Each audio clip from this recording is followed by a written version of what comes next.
Democratizar ainda mais o acesso aos concursos e oferecer preparação de excelência é a missão do curso sobre Direito.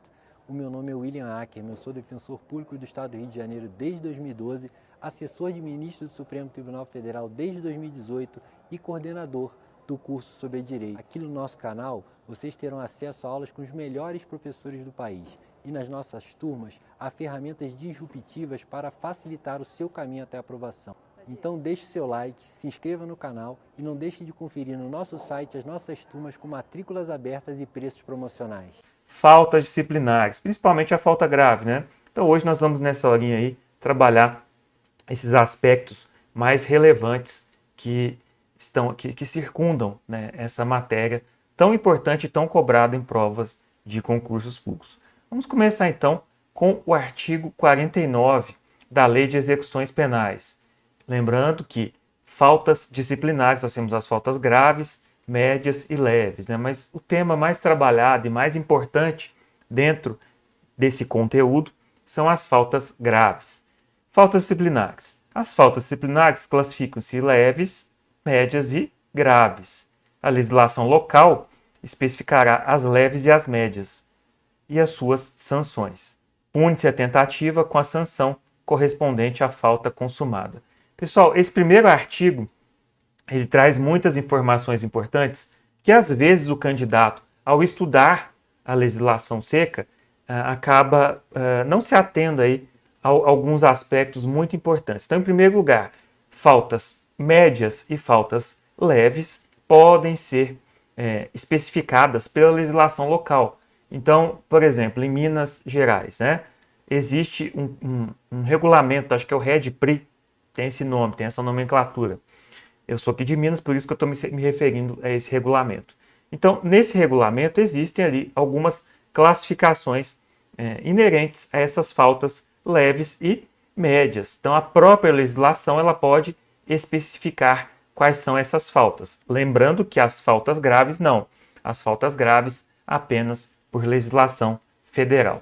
E essa legislação estadual ela pode, inclusive, combinar sanções. Claro que essas sanções elas não serão as mesmas inerentes às faltas graves, mas pode haver sanções que o próprio diretor do estabelecimento prisional, claro, sempre observando o contraditório e ampla defesa, poderá de alguma forma aplicar aqueles presos que cumprem pena, aqueles sentenciados que cumprem pena e descumprem determinadas obrigações, né, que estão consignadas na Lei de Execuções Penais. E aqui, no parágrafo único do artigo 49, nós temos uma pegadinha que sempre cai em provas objetivas, porque a tentativa da falta disciplinar, ela sempre será correspondente à da falta consumada. Então, nós não temos o instituto da tentativa aqui no que se refere às faltas disciplinares. Lembre-se, então, dessas informações consignadas aí no artigo 49 da Lei de Execuções Penais, porque elas são muito importantes e, vez ou outra, são cobradas em provas de concursos públicos. Então, nós já começamos com o primeiro artigo, que tem várias informações importantes. Você que gosta de anotar aí no código, né? Anote com marca-textos que as faltas leves e médias podem ser classificadas por legislação local, inclusive as próprias sanções. E que a pena da tentativa para as faltas disciplinares ela é idêntica à da falta consumada. Então vamos lá, continuando aqui, ó. Agora vamos iniciar, né, o estudo das faltas graves, essas que nos interessam mais aqui nessa matéria, nesse conteúdo. Faltas graves em relação às penas privativas de liberdade. Lá no artigo 50, nós temos o rol que vai especificar quais são essas faltas graves. Então vamos lá, comete falta grave o condenado à pena privativa de liberdade que incitar ou participar de movimento para subverter a ordem ou disciplina, fugir, possuir indevidamente instrumento capaz de ofender a integridade física de outrem, provocar acidente de trabalho, descumprir no regime aberto as condições impostas, inobservar os deveres previstos nos incisos 2 e 5 do artigo 39, tiver em sua posse utilizar ou fornecer aparelho telefônico, de rádio ou similar, que permita comunicação com outros presos, e recusar submeter-se ao procedimento de identificação do perfil genético. Essa é uma novidade que foi incluída recentemente. Então vamos aqui analisar rapidamente cada uma dessas faltas graves. Lembrando que esse rol ele é taxativo, ele não se trata de um rol exemplificativo, né? O rol do artigo 50, lembrem-se, ele é um rol taxativo. Então não se pode colocar algo que não esteja aqui e classificar como falta grave. Muito diferente do que se refere às faltas leves e médias, porque essas podem ser classificadas por legislação local, legislação estadual no caso, né? Então, o primeiro caso aqui, ó, incitar ou participar de movimento para subverter a ordem e a disciplina. Essa é a primeira falta grave constante lá no rol do artigo 50 da Lei de Execuções Penais. Então, nós temos aqui dois verbos, ó, incitar ou participar. Então, não importa que o preso, né, o sentenciado, não participe de um determinado momento para subverter a ordem ou a disciplina do presídio. Se ele apenas incitar aquele movimento, ele poderá, então, ser submetido aí a uma falta grave, né? Pode ser reconhecida a sua falta grave praticada no âmbito aí de cumprimento de uma pena privativa de liberdade. E o que seria essa subversão à ordem ou disciplina? Por exemplo, aquele detento, aquele preso que cumpre pena privativa de liberdade e em uma determinada circunstância ele incita outros a, por exemplo, fazerem um motim, uma greve de fome, né? Ou então ele participa de um determinado motim para reivindicar direitos que ele julga ter, que ele julga possuir. Então isso é um movimento, né, que vai subverter a ordem ou a disciplina do estabelecimento prisional. Essa é a primeira falta grave prevista lá no rol do artigo 50. Claro, nesse contexto, o juiz vai designar, geralmente vai designar uma audiência de justificação, o condenado vai ser ouvido e só depois de submeter a um parecer do Ministério Público e a própria defesa do sentenciado é que o juiz vai reconhecer ou não a falta grave, né? Então, vai ouvir o sentenciado, o Ministério Público, né, que deve juntar aos autos da execução as provas, por exemplo, o relatório do diretor de estabelecimento, fotografias, determinando, demonstrando que o sentenciado incitou ou participou daquele movimento. Podem ser ouvidas testemunhas também, né? É uma justificação para que possa ser reconhecida a falta grave. Não basta apenas encaminhar, né, um determinado procedimento para que o juiz venha, sem contraditório ampla defesa, reconhecer a prática dessa falta grave. Bom, o 50, inciso 2, ele traz a fuga como falta grave. Então, aquele preso, né, aquele sentenciado que estiver foragido, ele também pratica falta grave. Claro, nesse contexto é muito similar, né, até pior do que subverter a ordem ou disciplina de determinado local, porque ele foge, ele não cumpre as ordens do juízo, né, para a execução da pena privativa de liberdade. Então, a partir do momento que ele estiver foragido, quando ele for recapturado, essa fuga ela será considerada como falta grave. E aí, nesse contexto, claro que deve ser sempre conferida a oportunidade de contraditório ampla defesa, mas a própria juntada do documento apropriado, demonstrando que o sentenciado está foragido, já demonstra que ele praticou a falta grave. É um fato objetivo. O inciso 3, possuir indevidamente instrumento capaz de ofender a integridade física de outrem. Vejamos, nós temos o verbo possuir. Então, naquela situação, o sentenciado ele tem a posse. Basta a posse daquele instrumento. Por exemplo, se foi encontrado em um determinado local e estiver escondido, e em se conseguido comprovar que ele é que tinha levado aquele instrumento para o local, essa falta grave já deve ser reconhecida.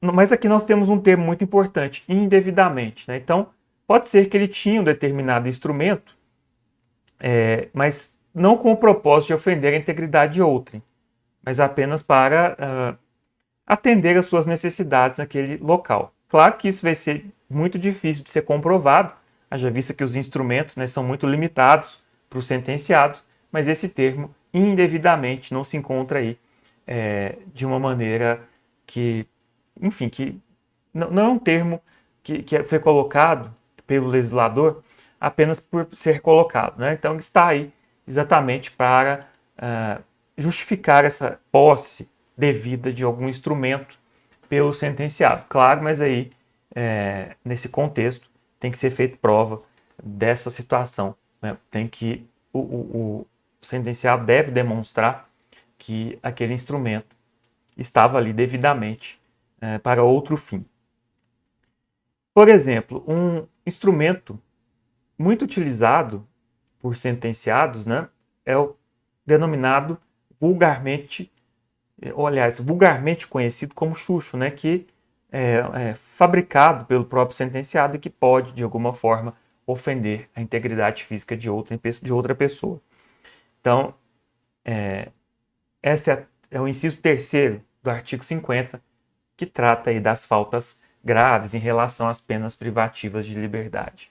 No inciso 4º, nós temos a provocação de acidente de trabalho. Então, quando o sentenciado provoca um acidente de trabalho, ele, então, pode ser submetido ao reconhecimento da prática de uma falta grave em relação a uma pena privativa de liberdade. Mas vejam só, esse acidente de trabalho, a doutrina tem afirmado que ele deve ser provocado dolosamente, né? Então, se o sentenciado culposamente provoca um acidente de trabalho, então isso não poderia, a princípio, ser reconhecido como falta grave. Descumprir no regime aberto as condições impostas. Então, suponhamos, né, que o sentenciado se encontre em prisão domiciliar e foram impostas a eles condições. Uma delas, por exemplo, permanecer na sua residência das 7 da noite até as 7 da manhã. E aí, o sentenciado é encontrado em um determinado bar, tomando uma cerveja às 9 da noite. É feito lá o boletim de ocorrência, né, encaminhado ao juiz da execução penal, e esse juiz pode reconhecer essa falta grave. E aí, nesse contexto, claro, deve ser possibilitado ao sentenciado o contraditório e a ampla defesa, para ele demonstrar, por exemplo, que não se encontrava naquela localidade naquele momento. Isso é só um exemplo, né, do que seria aí o descumprimento dessas condições impostas no regime aberto. No inciso 6, em observar os deveres previstos no inciso 2 e 5 do artigo 39. Depois vocês dê uma lida no artigo 39 e observem esses deveres aí que cujo descumprimento vão acarretar o reconhecimento de uma falta grave. Inciso 7º, tiver em sua posse utilizar ou fornecer aparelho telefônico de rádio ou similar que permita comunicação com outros presos ou com ambiente externo. É o que mais tem incidência, né, no âmbito de reconhecimento de falta grave.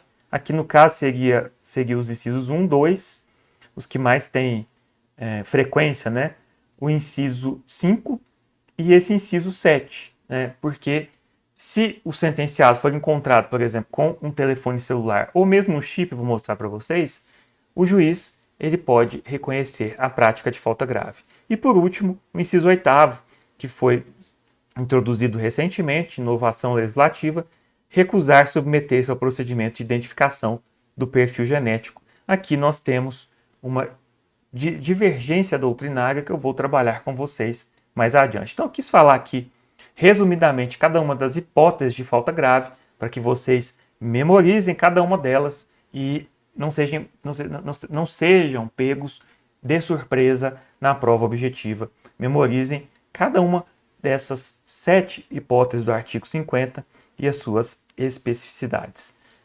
Bom, vamos lá.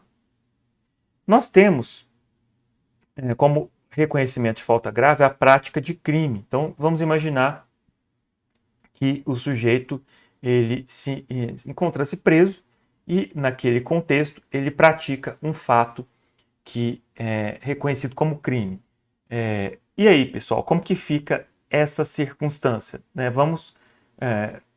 Vamos imaginar aqui, que naquele contexto, um determinado sentenciado, ele praticou um fato doloso no âmbito da execução penal. Vocês têm que memorizar essa súmula número 526. O reconhecimento de falta grave, decorrente do cometimento de fato definido como crime doloso ou cumprimento de pena, prescinde, então, não é necessário o trânsito em julgado da sentença penal condenatória no processo penal instaurado para apuração do fato. Então vejam só, vamos imaginar que a pessoa está cumprindo pena e chega lá para o juiz da execução, durante aquele cumprimento da pena privativa de liberdade. Vamos pensar que às vezes o preso estava num momento em que ele estava de saída temporária e nessa saída temporária ele pratica um fato que é reconhecido como crime.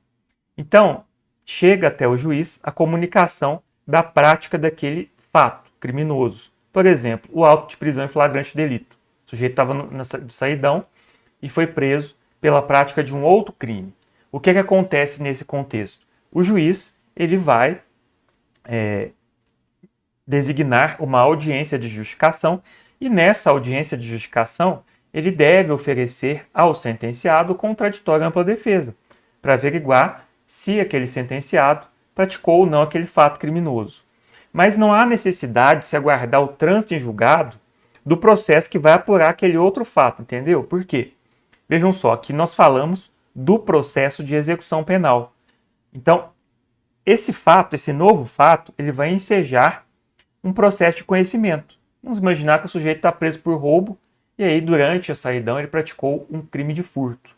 Ele vai ser preso pelo crime de furto, vai ficar preso, acautelado, em flagrante delito, por ter supostamente cometido um furto. Não há necessidade do juiz da execução aguardar o trâmite desse processo do crime de furto, até porque o crime de furto, a apuração, pode ser demorada. Imaginemos que o juiz resolva soltar o sentenciado naquele processo de conhecimento. Esse processo demora a ser julgado, demora 2 anos. Então, isso prejudicaria o incidente da execução. Então, essa súmula ela afirma isso, que o juiz ele não precisa aguardar o trânsito em julgado inerente a esse outro fato praticado pelo sentenciado no curso da execução penal. Só que aí eu trouxe aqui o tema 758 do recurso extraordinário 776823. A apuração do ilícito disciplinar deve ocorrer com observância do devido processo legal, do contraditório e da ampla defesa. Então aqui, pessoal, o que ocorre? Dentro dessa situação, o juiz deve possibilitar o contraditório e a ampla defesa, para que o sentenciado possa, de alguma forma, convencer ou não o juiz acerca da sua inocência em relação, nesse exemplo que eu trouxe, ao crime de furto. Tá? Aqui, salvo o melhor juízo, nós falávamos, eu não coloquei o artigo 51, nós falávamos aqui, na verdade, do artigo 50, que salvo o melhor juízo é o artigo 51. Depois vocês dão uma olhada aí na lei de execuções penais, tá? Que trata do cometimento de fato que é definido como crime no curso da execução penal. Bom, aqui nós temos que guardar outras informações. Crime culposo.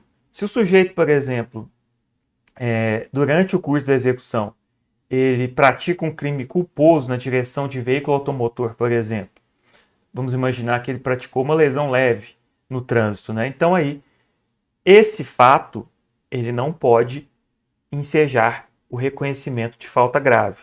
São apenas os crimes dolosos, lembrem-se disso. Isso pode ser pegadinha de prova. E a tentativa dessa prática de crime doloso, como eu disse lá no artigo 49, ela vai configurar falta grave, tá, pessoal? Bom, ainda a respeito das faltas graves, né, no caso de cumprimento de pena privativa de liberdade. A posse de drogas para uso próprio vai configurar falta grave? Eu trouxe aqui um julgado do Superior Tribunal de Justiça do ano 2020. Bom, no âmbito do STJ, eu trouxe aqui o item 1. Essa corte fixou em entendimento no sentido de que, embora o artigo 28 não mais preveja a pena privativa de liberdade para posse de droga para uso próprio, tal fato continua sendo classificado como crime, ensejando o reconhecimento da falta grave, quando cometido durante a execução, nos termos do artigo 52 da LEP. Então, eu falei 51 e 52, né? Eu não estou com a LEP aqui aberta, eu não coloquei no slide. Depois vocês dão uma lida, né? Tanto no artigo 51 como 52. Um desses artigos vai tratar do cometimento de falta grave, né, inerente aí a essa prática de novo fato criminoso.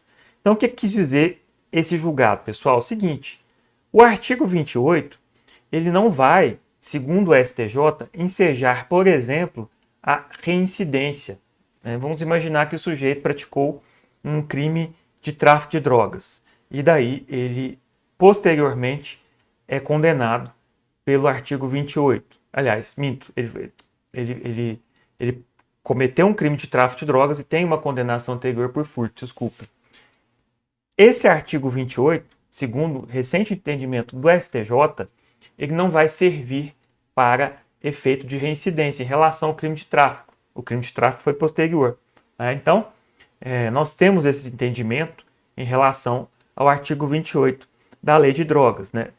Mas o que houve com o artigo 28 não foi a descriminalização, e sim a despenalização, né? Porque, na verdade, não há pena privativa de liberdade para o crime previsto no artigo 28 da Lei de Drogas. O que há são penas restritivas de direitos. Então, se o sujeito é condenado pelo artigo 28, ele vai cumprir ali algumas penas restritivas de direitos e não penas privativas de liberdade.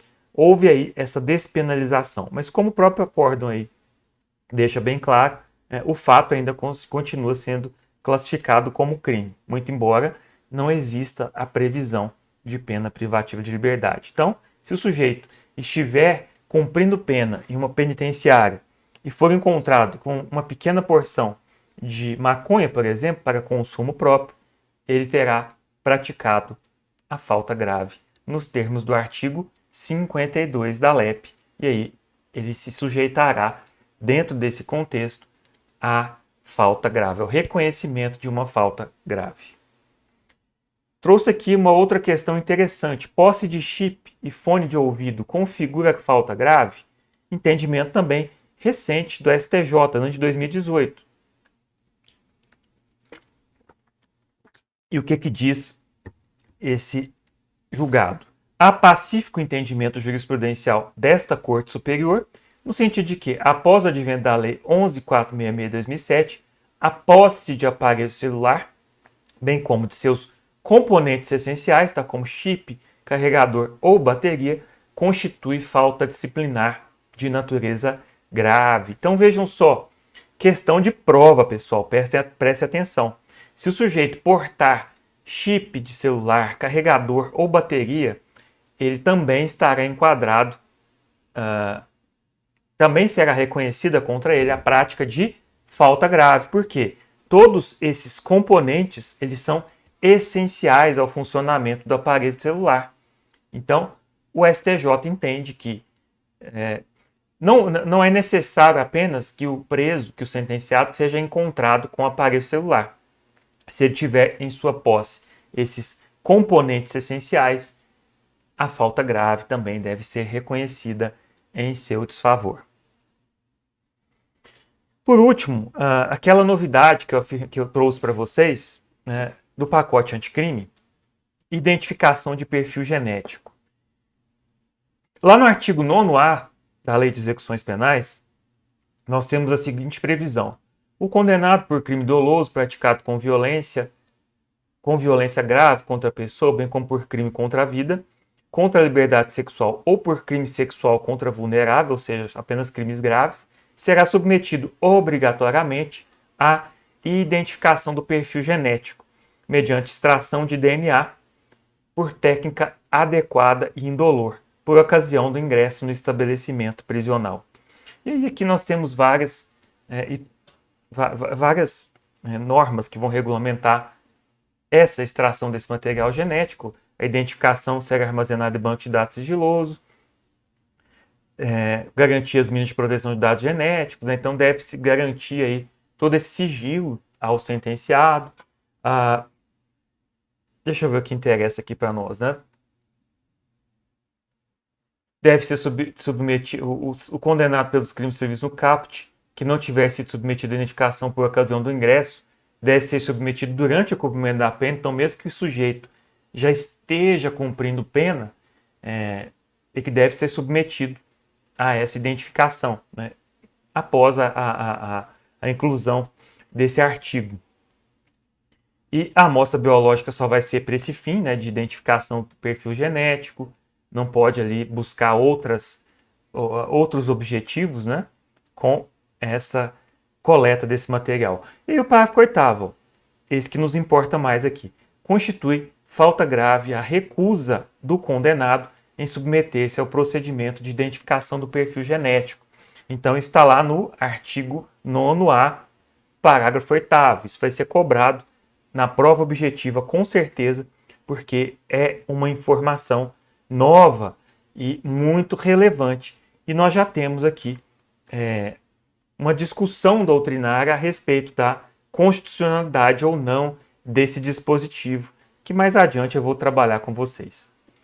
Bom, gente, na verdade, o que eu disse anteriormente, né, o artigo 51 ele vai tratar da prática de falta grave nas penas restritivas de direito. Artigo 50, prática de falta grave em relação às penas privativas de liberdade. Artigo 51, falta grave e penas restritivas de direito. Artigo 52 é aquela situação quando o sujeito pratica um fato doloso que é constituído como crime. Vejam só, falta grave e penas restritivas de direito.